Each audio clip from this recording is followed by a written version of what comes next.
Barakatah Yahweh, Ba'ashem Yahushai, Ba'ashem Ruach Kodash. Welcome to another live lesson.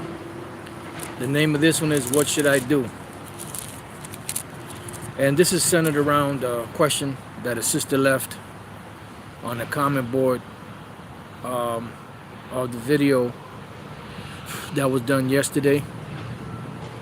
It was entitled, it was a response to the 12 tribe chart video the elder Pastor did concerning the 12 tribes.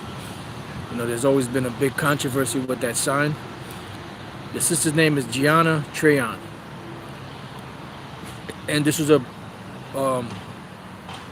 comment slash question that was put, or that was written earlier today. And as I read it, you know, I answered the sister, and I told her that Lord's will, you know, I'll do a lesson on it. You know, I can't really remember exactly what I said, but I gave her scripture, which we're going to read. And then I told her, I believe I said that Lord's will, I'll do a lesson on it or something like that. I can't really remember. Gina Treyon. She wrote, "Hello, Apostle. I know this is off topic, but does an Israelite woman, what does an Israelite woman do if her man is wicked and he knows the truth, but he still smokes weed? And I understand the man is over his wife's, but he's been using it as like nothing I say, not trying to usurp authority, really matters when it's something serious, not pretty. I only been in its truth for like 3 months. I just want to be in order, but my husband makes it hard. Hearing this word made me change my harlot ways. Please, Apostle, can you do a lesson on it if you will? Sorry for the long comment. Just been quiet because I don't talk to anybody about this, because I know it's not wise as a woman to talk to other people about this, because it'll cause contention, and my ex-friends be like, girl, leave that nigga and get someone else. Well, your friends are demons, because that's not what the scriptures say. See, we're going to get into it, but what I want to do is I want to read up above. We're going to go to 1 Corinthians 7 chapter. We're going to try to get through as much of this chapter as possible and hit on other scriptures, Lord's will, concerning a woman's behavior and, you know, things of that nature. Now, the quick and short answer to the whole thing is, if you have a man dealing with the sisters that does not believe and he pleases to dwell with you, then stay with the man, you know. And you know, the sister says she's been in this thing for about 3 or 4 months. I know that he's starting to see some changes and some, you know, different ways in that this woman is carrying herself. And after a while, it may pique his interest, and he might say, you know what, let me delve a little more, or let me take this a little more serious, or let me take this a lot more serious, you know. So my suggestion to this sister, as the scriptures say, don't leave your husband, and just keep doing what you've been doing, you know, to the best of your ability, you know, and pray to the Lord about it. You know, you probably did already, but pray again. You might have to go on a fast, you know, maybe the Lord will turn him around.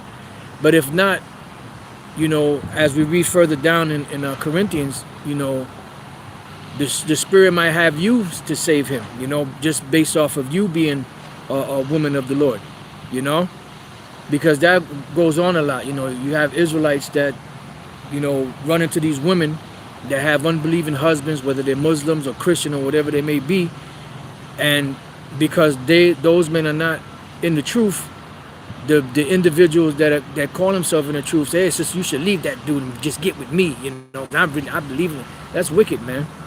You know, the scriptures say, whatsoever the Most High put together, let no man put asunder. You know, so there's a reason why you're with the man that you're with now, because the Heavenly Father paired you up with that man. You know, so just stick with it, you know, stick with him and pray to the Lord, and eventually the Lord could change his mind, or the Lord might get rid of him, or the Lord might save him through you, through your belief. All right, so let's get into it. And, you know, see, there's a lot of issues and situations that go on that are not usually addressed. Because for the most part, when the man and the woman deal with each other, the scriptures say no man knows the way between the man and his mate. So we're not marriage counselors, you know. We're not here because that's what Jake does. They'll go to these different groups and they'll, you know, ask about their marital problems and all that. And these other individuals, they'll do that to get the people to follow them, give money or whatever the case is, you know. But when it comes to things that are biblical, we deal with the issue, because that is a very critical point that the sister is asking. You know, she has an unbelieving husband, he still smokes cigarettes and whatever, or weed or whatever it was, you know, and you know, what should she do? And the short answer to that is stay with the man, pray to the Lord, and maybe, Lord willing, in the long run, you know, the Lord might have the man turn around. It's all in the hands of Yahweh B'Shem Yahushai. So let's get with 1 Corinthians 7:1. Let's start off there. It says, now concerning the things whereof you wrote unto me, it is good for a man not to touch a woman. Why? Because in the times that we're living in, see, a woman, whether she's shamefaced or you know, big loud mouth or whatever, women are high maintenance. You know, regardless of whether they say it or not. And what I mean by high maintenance, not just that you got to go and buy them stuff, but women need time. They don't understand the concept of a man of the Lord, you know, dealing, you know, and not being able to spend as much time with them, especially if they were with that man before he learned about the truth. They don't understand that concept. This is why you have many different marriages that break up when you have men that are truckers or policemen or detectives, you know, or different other jobs that take up the majority of the man's time, because women need that time, you know. They're not like men. They're not able to adapt like men do, you know. So this is why a lot of times that happens. But when a man comes into the truth, the Lord brings a man into the truth, the majority of his time is devoted to teaching. So you're not going to have the time to spend with your woman or your children as much as you would like to, you know, because we're on a mission here. So that's what the Apostle Paul said, you know, when it comes to this matter, it's best that a man don't touch a woman. I mean, in other words, that it's best if a man does not have a relationship with a woman, especially a man of the Lord. But every man can't receive that. You know, Yahushua said, all men cannot receive the same, but them to whom it is given. You know? So it's not every case, especially a younger brother. You know, when you get older, you have a little more control, you know, so you don't have those desires as often. But when you're younger and your hormones are jumping, you gotta have that woman, you know, and there's nothing wrong with that, you know, as long as she ain't married. So it goes on to say, nevertheless, to avoid fornication or adultery, let every man have his own wife, and let every woman have her own husband. Yeah, so to avoid adultery, instead of having a man sleeping with another man's woman, you know, or having a married woman sleeping with another man. All right, it says, let the husband render unto the wife due benevolence, and likewise also the wife unto the husband. Yeah, because that's due benevolence is dealing with, you know, the duties of marriage, you know, because marriage is brought together in the total union once the man and the woman have sex. And after a period of time, you know, in some cases, men and women get bored of each other. They don't want to have sex anymore, but you still have to provide the duty of marriage to this woman, and vice versa, right? It says, the wife hath not power over her own body, but the husband, and likewise also the husband hath not power of his own body, but the wife. In this society, you know, the women, the way they get you is like, you know what, I'm not going to give you no sex. You know, they'll starve you out of sex a week, 2 weeks, a month, you know, 2 months. Meanwhile, they're freaking off on somebody else. This is total wickedness. You know, the only way that you can abstain from sex in a relationship is if you both consent to it. You may want to go on a fast, you know, pray. You're trying to, you know, resolve a certain issue, or you want to, you know, show this, whatever the case may be. you know, and you both consent to it, and you're praying about it, you know, and it'll be for a period of time. Because one thing is, once those hormones start jumping, you know, men and women have needs. You see? So it goes on to say, defraud ye not one the other, except it be with consent for a time. Yeah, so defrauding each other, meaning you holding out on the sex, man or woman. When you go back to the law states that, you know, the duty of marriage, you're not supposed to diminish. You know, if you have two women, one you love, the other one you're not really that into, you still got to provide her, you know, with the rod, you know, because that is your wife, and that is your duty. It's your duty to please that booty, Salakia. It says, defraud ye not one the other, except it be with consent for a time, that you may give yourself to fasting and prayer. See, and come together again. Yeah, because that's is only supposed to be for a certain period of time. It might just whatever the reason is. It says that Satan tempt you not for your incontinency. Yeah, because when you go for a period of time without sex, after a while you need it. And if a woman ain't getting it in this society, you know what's going to happen. She's going to go to another dude and lay with him, and what happens? She gave herself over to Satan. Now she done committed adultery, all because the man was holding out on her. See, that's why it's supposed to be with consent on both parties for a certain period of time. It says, but I speak this by permission and not of commandment. Yeah, because sometimes you're going to give certain judgments where there's no law on it. You know, certain things are common sense. But just because you give an opinion on it or a suggestion doesn't mean that it's not of the Heavenly Father. What did the Lord tell Peter? He said, you know, whatsoever you shall bind on earth shall be bound in heaven. And not everything is written in spades. That's why sometimes individuals come to a point where they have to make a decision, and if it's not written about, or if they've never seen anyone, or they don't have an example of it, they get lost in the sauce, so to speak. You know, sometimes you just got to make decisions that may not be in the scriptures, but it's right. And this is why a lot of people have a problem with the Apostle Paul, because sometimes he would give his suggestions because there was no law written about that particular situation. So he was given a judgment being a man of wisdom. When King Solomon told those two women to cut the baby in half and give one half to the other, is that in the law? No, that was not in the law. But that was a judgment that he came up through the Spirit to suss out which one was the real mother. But that wasn't written in the scriptures. But we still reverence King Solomon. So why don't we reverence, why don't some of you guys reverence the Apostle Paul? He was making judgments as a man of the Lord, and he is an apostle, or was an apostle. It says, for I would that all men were even as I myself, because the Apostle Paul was a eunuch for the kingdom of heaven. And that's why he said that, because he saw and witnessed many times relationships between men and women. The sweet, the sour, you know, shit goes sideways. Men, you know, being troubled in the mind because of their trouble and strife. That's an English term for wife, trouble and strife, wife. So they're going to have problems, but that comes with the territory, you know, and that's why the Apostle Paul spoke about that.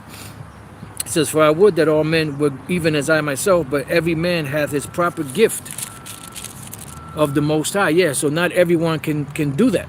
Not everyone is able to have that discipline, you know, to abstain from having a woman. So if that's the case, do what you got to do. You don't sin, as it's going to say later on.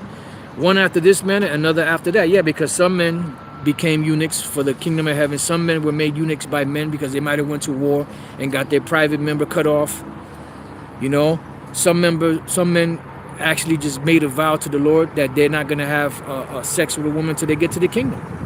It all depends, you know, on your vow to the Lord. And it all depends on if you are able to contain and keep that vow. Because the scriptures say, better it is that thou shouldest not vow than that thou shouldest vow and not pay. Suffer not your mouth to cause you to sin, pretty much. It says, I say therefore to the unmarried and widows, it is good for them if they abide even as I. In other words, if you don't have a woman if a woman don't have a man, it's better for them to abide the way the Apostle Paul is as a eunuch and not have, not be involved in that. It says, but if they cannot contain, meaning their desire, the sexual desire is more intense than their discipline, right? It says, but if they cannot contain, let them marry. For it is better to marry than to burn. In other words, burn doesn't mean burn in hell, because that's what them Christians will teach you, them wacky-tacky Christians. It means burn. You know what it is when them hormones are jumping. And you, hey, let's just keep it 100. You get horny, It's a burning desire to release that. You see? Men and women. So that's what the Apostle Paul said. It's better to marry, better to have sex than to burn, than to have that burning desire inside of you. That the only way that it could be released is through sex. Yeah, everything is in the scriptures. Everything is laid out in spades, man.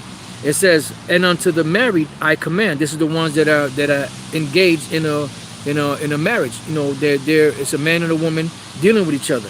Yet not I, but the Lord. See, let not the wife depart from her husband, because in this society, like those demonic friends of hers, which are not friends, are telling her, look, why don't you just leave that, go get you somebody else, somebody that's better for you, pretty much promoting her to be an adulteress, a harlot. And that's and a lot of these women that give these suggestions to their friends, a lot of them don't have men. They can't keep a man. And when they see a woman that's happy with another man, even if they're their friends, they want to make them miserable like they're miserable. That's what they'll tell them, leave them. And then she leaves the man and she finds herself more miserable because the Lord connected you with that man. And now you're in the company of miserable hoes, and you be in the next one. You see? Because misery loves company. That's a saying.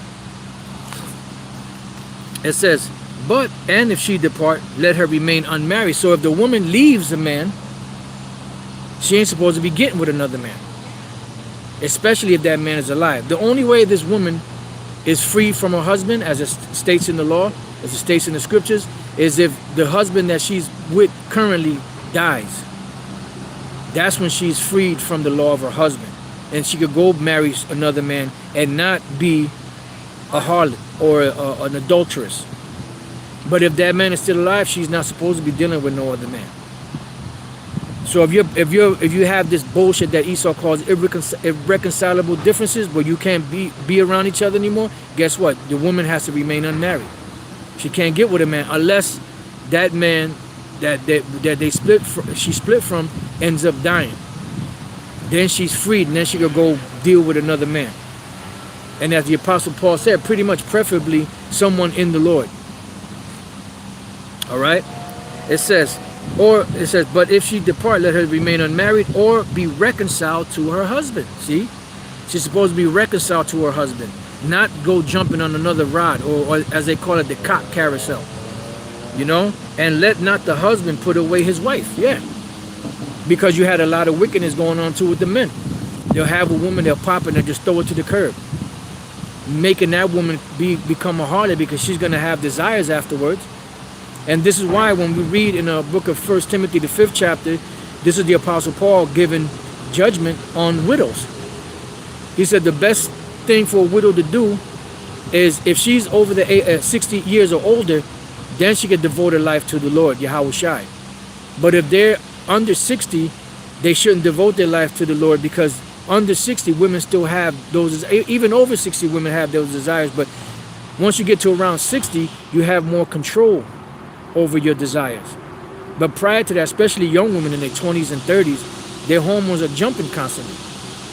You see? So that's why the Apostle Paul said, if you're in that case, a young woman that's a widow, don't devote yourself to the Lord. Get another man, so that man can scratch that itch. All right? Because if not, you'd say you're going to devote yourself to the Lord, and then you get that scratch, and then what happens? You get with a man, now your vow is tainted. So it says, but to the rest speak I, not the Lord. See, he's given a judgment based off of wisdom, because there's no law on certain things. He says, if any brother hath a wife that believeth not, see, so this is dealing with a man that has a wife that doesn't believe, like Nate and them, they made a decree years ago. I don't know if they're still upholding it, that if a brother has a wife that is a non-believer, they have a certain period of time to convert that woman. If they can't convert that woman, they got to cut her off. That was total wickedness. So now the men that cut their wives off, guess what? That woman gonna go get with another man. And what do you think she's gonna be? She's gonna be an adulteress. And the man that did that made her commit adultery. And the leaders that pushed that, that blood is gonna be on them. See? So if you have a brother that has, it says, but to the rest speak I, not the Lord. If any brother hath a wife that believeth not, and she be pleased to dwell with him, meaning they're into each other, let him not put her away. Yeah, just because she don't believe, you can't put her away. If you want to be with her, hey, nothing wrong with that. And it goes on to say, and the woman which hath a husband that believeth not, as the question that the sister asked, she has an unbelieving husband. He smokes weed, he does this, he does that, he does the other. You know, he doesn't want to come into this. Well, you can't force him. But guess what? And the woman which hath a husband that believeth not, and if he be pleased to dwell with her, let her not leave him. See? So let her, if he pleased to dwell, let her not leave him. And this is the next point. I'm going to read this, then I'm going to jump to another precept real quick to nail home another point. So it goes on to say, for the unbelieving husband is sanctified by the wife. So if you're a believing woman and you have an unbelieving husband, guess what? The Lord can sanctify your husband through your belief. Right? It says, and the unbelieving wife is sanctified by the husband, else were your children unclean, but now are they holy. Why are they holy? Because you have one of the two that is a believer, which covers the rest. And this is one of the only times where a woman's belief can cover her husband, because for the most part it's the husband that really is over the woman, right? So now, building off on that, I'm going to come back. We're going to read a couple of those verses again. I'm going to come back to it, but I want to go here to 1 Peter, because like the sister said, she says she's been in this truth for about 3 or 4 months, and she's changed her life around, and that's a short period of time. So you give it a little more time, and he's going to start noticing more changes about you. Maybe not right away, but he's going to start noticing more changes about you. Excuse me. And after a while, it may start to pique his interest. You know, just the way you carry yourself, your conversations, the way that you've changed, the way you dress, you know, the things that you used to do before you don't do anymore. And he's going to look at that and consider, say, damn, you know, it must be something about this that she's into, that, you know, she's just totally just changed her ways. Because right now, 3 months, 4 months, is that he probably think, oh, that's just a passing phase, you know. But after a while, he's gonna be like, I don't know, it's something about this. So this is 1 Peter 3:1. Likewise, ye wives, be in subjection to your own husbands, that if any, meaning any man, obey not the word, they also may without the word be won by the conversation of the wives. See? So in other words, he's seeing a change in this woman. You know, she went from smoking blunts, you know, and hanging out and doing all kind of madness to dressing like a hoe, you know, to not smoking anymore, you know, not hanging out anymore, not wearing, you know, these scantily clothes that she used to wear. You know, he's listening to her conversation. Her conversation is more spiritual. And he's just like, man. And after a while, it's going to pique his interest. It says, while they behold your chaste conversation coupled with fear. Yeah. So they're going to behold that conversation that you have. And that could be the deciding factor if the Lord is going to turn that individual or not. Whose adorning, let it not be the outward adorning of plaiting the hair, and of wearing of gold, and of putting on of apparel. Yeah, because women love to dress. You know, but in this society, the way women dress, it tells you in the book of Isaiah, the 3rd chapter. They dress like straight up hoes. You know, they're value is centered around, you know, how much of their curves they can advertise, you know. And it goes on to say, but let it be the hidden man of the heart, meaning in your spirit, and that which is not corruptible, see, which is the spirit, even the ornament of a meek and quiet spirit. And he's going to notice that, which is in the sight of the Most High of great price. So this is a great thing in the sight of the Lord, when a woman turns her life around in the truth and starts to walk as a woman of the Lord should, as women were intended to walk. You know, and trust me, people are going to see that. Your friends are going to talk shit about you. After a while, you ain't going to have those friends, you know, but you'll make new friends. And these new friends will have the same mindset that you have. See? Because it's, in this society, Jake, no matter what, if you win in this side, Jake always has that crab in the barrel analogy about them, always trying to bring you down. When you come into the truth and they see the way that you conduct yourself, they're going to want to tear that down. Whether it be man or woman, you know, your so-called friends. That's why you cut those people off. Because you're not going to be able to roll with them after a while. You're not going to be able to, you know, move around them, because they're going to be looking at you, yo, man, what's up with you, man? You changed, man. What's up with that? You know? So it goes on to say, even as Sarah obeyed Abraham, calling him Lord. And that doesn't mean that a woman has to go around calling a brother Lord. I mean, if you want to, you could do that. But that's not a thing that you have to do. I mean, if you want to, you could do that, but you don't have to. Like at the IUIC, that, you know, the women have to call the men Lord. There's nothing wrong with that, but you don't have to do that. It says, whose daughters you are, as long as you do well and are not afraid with any amazement. See? Then it goes on to say, likewise, you husbands, dwell with them according to knowledge, giving honor unto the wife as unto the weaker vessel. And that's the truth. A woman is the weaker vessel, but in this society, they done gassed her up to believe that she is strong black woman, strong woman in general. No, you're the weaker vessel. This is why the serpent, which was an actual man, came to Eve. He didn't go to Adam. Who did he deceive first? The woman. Because she's the weaker vessel. She's more prone to be tricked with slick words. It says, as unto the weaker vessel, and being heirs together of the grace of life, that your prayers be not hindered. Yeah, because at the end of the day, when the Lord puts a man and a woman together, that is a unit. And you want to work as a unit. You don't want to work against each other. You want to work as a unit. You know?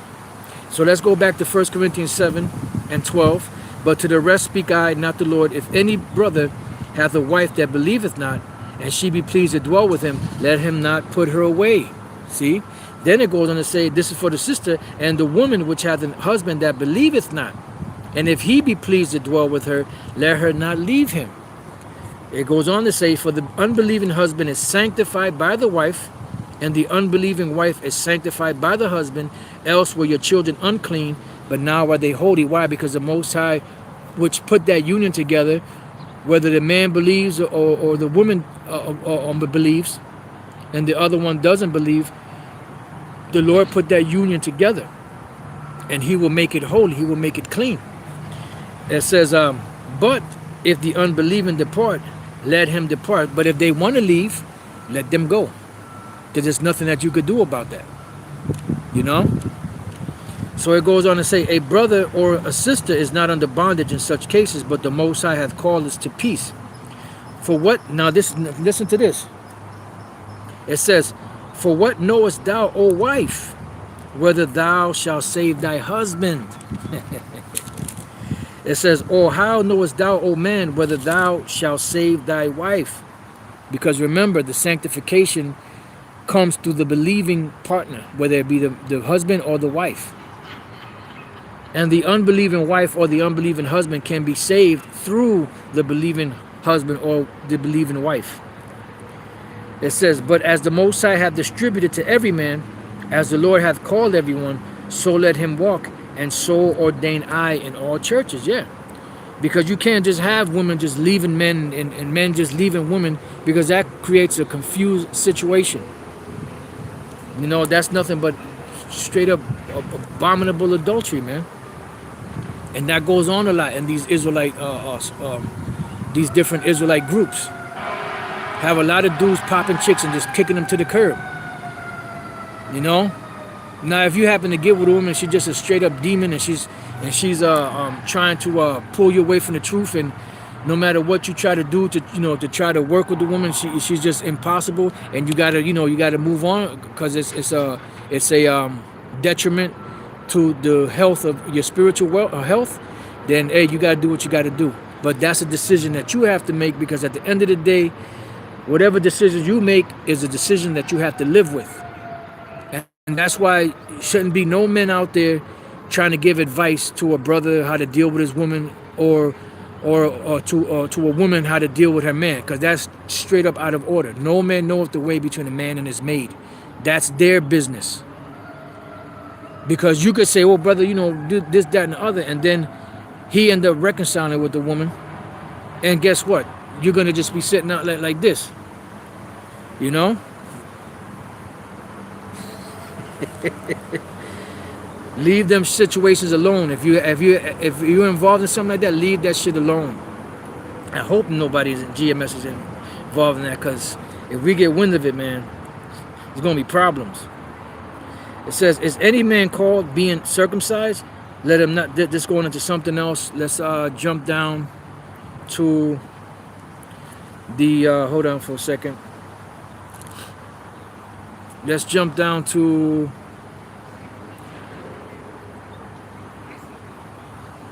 (25). Now concerning virgins or young women. Oh, this is one thing I wanted to say. I thought about earlier. Pastor Hart did a video.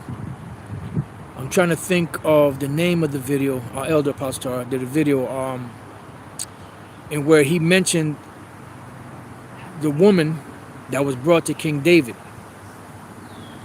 And the scripture in Kings mentioned that this woman was a damsel. All right. And Apostle Tara said she could have been 12, 13, 14, something along those lines. I can't really remember exactly how he worded it. And that is absolutely correct. Because when we go to the New Testament, right, I want to try to see if I can find this one particular verse. Just bear with me. Right, Mark 5:42. And straightway the damsel arose, called the woman a what? A damsel. And straightway the damsel arose and walked, for she, the damsel, was of the age of 12 years. See, and they were astonished with a great astonishment. So the scriptures addressed this woman as a damsel, and she was 12 years old. So the scriptures also addressed the woman that was brought to King David as a damsel.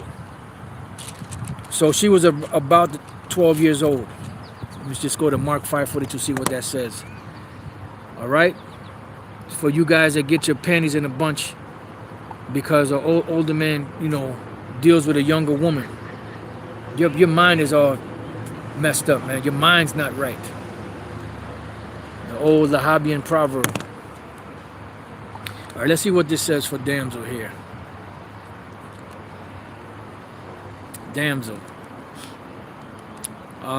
Kodazion. A girl, damsel, maiden. Yeah, which is a young woman. All right, it's a young woman. I just wanted to, throw that in for added measure. Just a little something that came to mind, and, just wanted to share that with you, brothers. So, going back, 1 Corinthians 7:25. Now concerning virgins or young women, damsels, I have no commandment of the Lord, yet I give my judgment as one that hath obtained mercy of the Lord to be faithful. Right, so he's letting you know that he's doing this Even though there's no law on it, he's doing it because he's been inspired through wisdom by the Lord. And he's a man of wisdom, a man of counsel, a man, excuse me, a man of judgment. Salaki for that.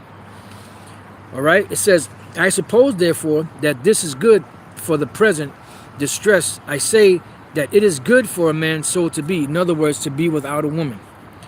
Art thou bound unto a wife? See, do you have a woman? Seek not to be loose. Don't look to be set apart from that woman. See? It says, art thou loose from a wife? Seek not a wife. Yeah, because there's problems. Oh yeah, you get the sex or you get food if she knows how to cook. You know, I mean, today, man, it's, what I'm gonna say, I really don't want to say it because most women don't even do that. You know, clean the house, you know, wash your clothes, and you know, do all of that stuff. You know. But the thing is, with all of that comes problems, arguments. You know what I mean? So it says, but if thou marry, thou hast not sinned. And if a virgin marry, a young woman, she hath not sinned. Nevertheless, such shall have trouble in the flesh, but I spare you. See? Because the Apostle Paul, through his experiences of life and seeing men and women dealing with each other, he came to that conclusion that you're going to have problems in the flesh. Because somehow, some way, something's going to come up. You're going to have disagreements. You're going to have arguments. You're going to be mad at each other. Blah, blah, blah, this, that, and the other. And that's what the Apostle Paul was saying. But this I say, brethren, the time is short. It says, it remaineth that both they that have wives be as though they had none. Yeah, because you don't have the time to spend with a woman, and a woman needs time. And when a woman doesn't get no time, guess what? She's going to seek it somewhere else. Because they don't want to admit it, but a woman craves attention. And if you don't give her attention and somebody else gives her attention, guess what? She's going to seek to the other person that's giving her the attention. That's just what it is. It says, and they that weep as though they wept not, and they that rejoice as though they rejoice not, and they that buy as though they possess not, and they that use this world as not abusing it, for the fashion of this world passeth away. But I would have you without carefulness. He that is unmarried, see, careth for the things that belong to the Lord, how he may please the Lord. Yeah, because you're focusing your time and your energy more on doing the work of the Lord, because you are freed from a wife, and you're able to focus your attention more on the Lord.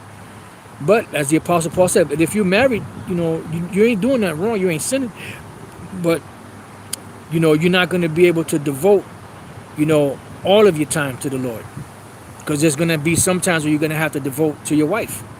Then it goes on to say, but he that is married careth for the things of the world, how he may please his wife. See, there is difference also between a wife, meaning a woman that's married, that's getting sex, and a virgin, meaning a young woman that hasn't had sex yet.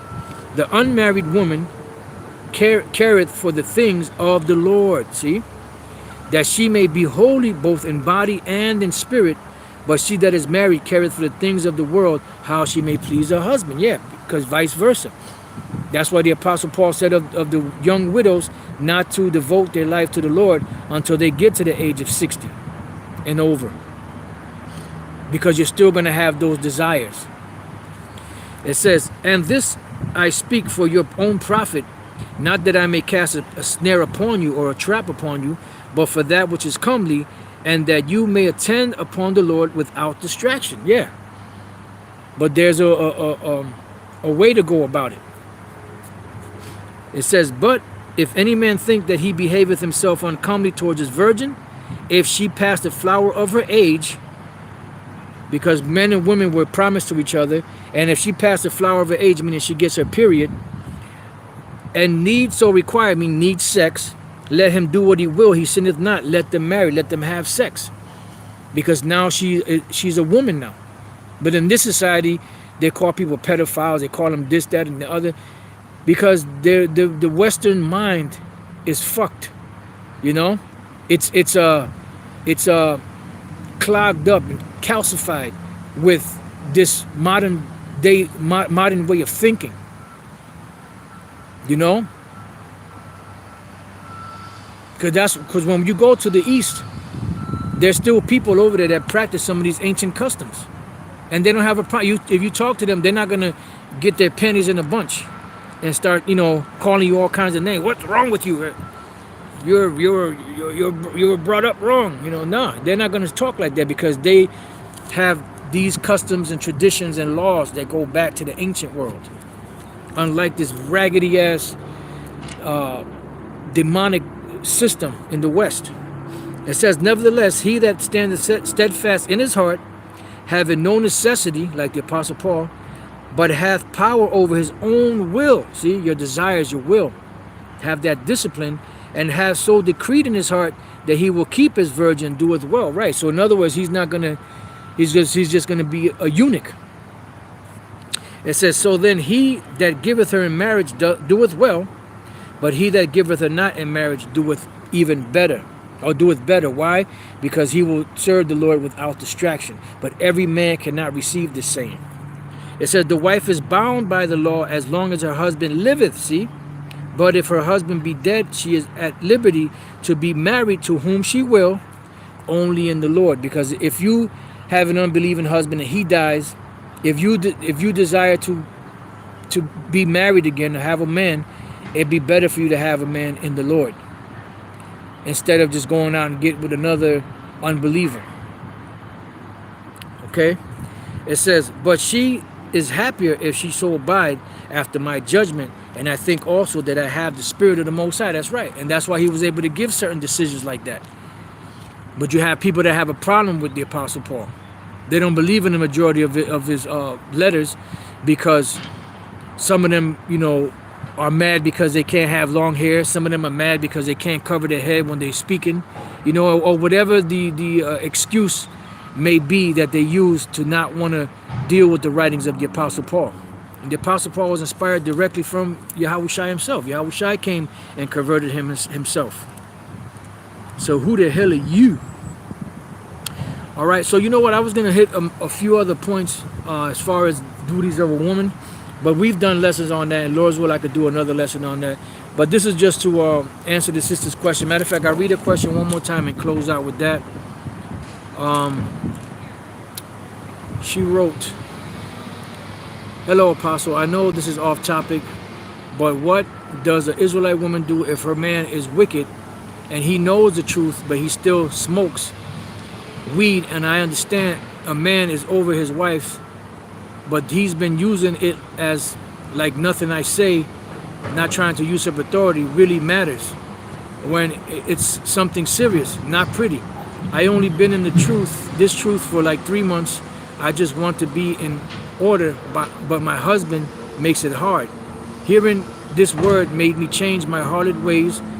Please, Apostle, can you do a lesson on it if you will? Sorry for the long comment.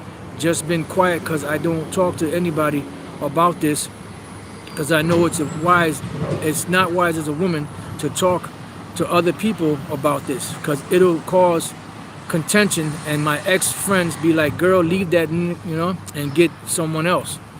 And she's right in saying that she doesn't tell everybody her business with a man, because that's nobody's business but theirs.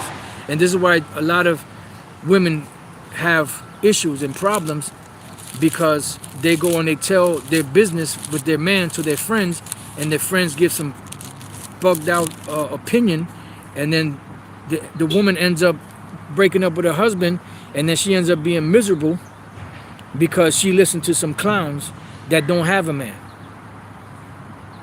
You're going to figure. Anyways, Satan finally left.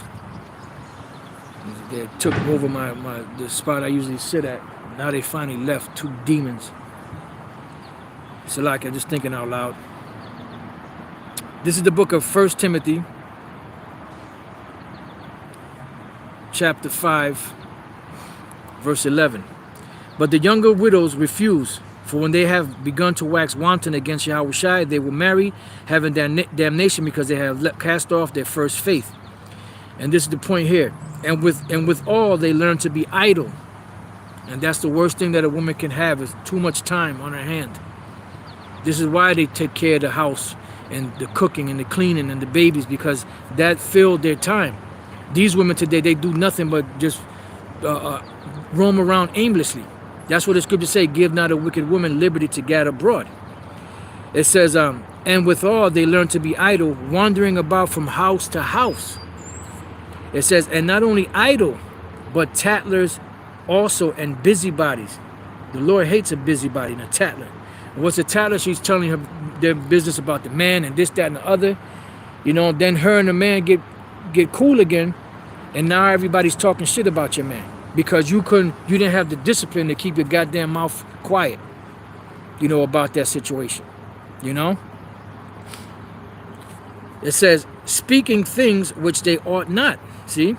I will therefore that the younger women marry, bear children, guide the house, give none occasion to the adversary to speak reproachfully. Yeah.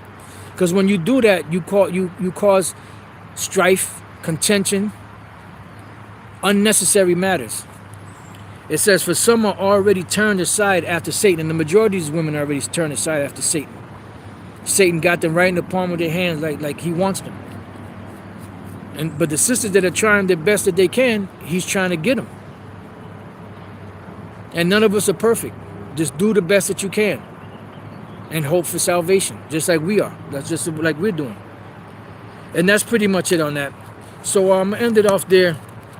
You know, I pray that this lesson was edifying. I pray that, you know, if any sisters ever had questions about that, you know, that answered their question. And I pray most of all that it answered the sister's question. If I remember, I'll try to copy the link and put it as a link to her question. You know, so with that, I pray that you brothers have been edified. Sisters also, to the next time I say shalom.